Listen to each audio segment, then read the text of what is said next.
கர்த்தருடைய பரிசுத்த நாமத்துக்கு மகிமை உண்டாவதாக. இந்த அதிகாலை வேளையில் இன்று நாம் தியானத்துக்கு எடுத்துக்கொள்ள இருக்கிறதான வேத வசனம் தானியேல் எழுதின தீர்க்கதரிசன புஸ்தகத்தில் 11ஆம் அதிகாரம் 35ஆம் வசனம். அறிவாளிகளில் சிலர் விழுவார்கள். ஆமென். கடைசி நாட்களில் அறிவாளிகளில் சிலர் விழுந்து போவார்கள். ஆனால் பரிசுத்த பாதையாகிய பெரும்பாதையில் நடக்கும் பேதையரோ ஃபூல்ஸ் திசைக்கெட்டு போவதில்லை. அறிவாளிகளே தவறி போகிறார்கள் என்றால் எப்படி பேதையர்கள் இந்த ஃபூல்ஸ் தவற மாட்டார்களா? ஆம், பரிசுத்த வேதத்தின்படி இவர்கள் உண்மைதான்.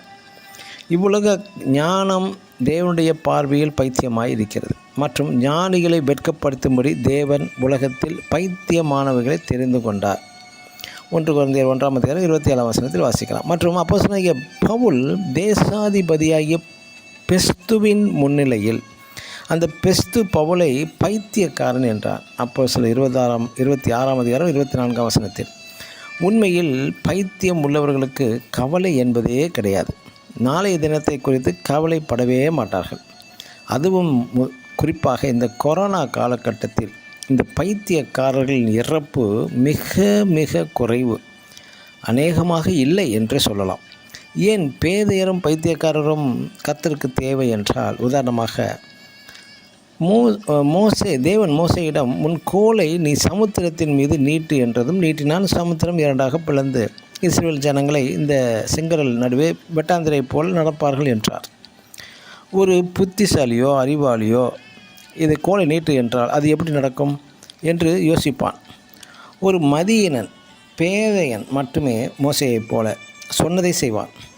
அதுபோல் கர்த்தருடைய வார்த்தையின்படியே எரிகோவின் மாபெரும் சுவரை அதை சுற்றி 7 நாட்கள் நடந்து வந்தால் அது யாரும் தொடாமலே அது தானாகவே இடிந்து விடும் என்று தேவன் சொன்னதை ஒரு புத்தியினன் யோசுவா, ஒரு பேதை அறிவில்லாதவன் மதியினன் மட்டுமே செய்வான். அறிவாளி என்ன செய்வான்? புத்திசாலி என்ன செய்வான்? சற்று யோசித்து பார்த்து இது எப்படி நடக்கும், அது எப்படி சாத்தியம் ஆகும் என்று யோசித்து கொண்டே இருப்பான். ஆம், எனக்கு அருமையான தேவனுடைய பிள்ளைகளே, உலகத்தின் பார்வையில் தேவனுக்காக கிறிஸ்துவுக்காக நீங்களும் ஒரு பேதையராக பைத்தியமாக இருக்கும் அந்த ஜீவிக்கும் பட்சத்தில் மாபெரும் அதிசயங்களை அற்புதங்களை நீங்கள் அனுபவிப்பீர்கள். அதை உலகம் பார்த்து வியப்படையும். பிரியமானவர்களே, ஆமென். God bless you.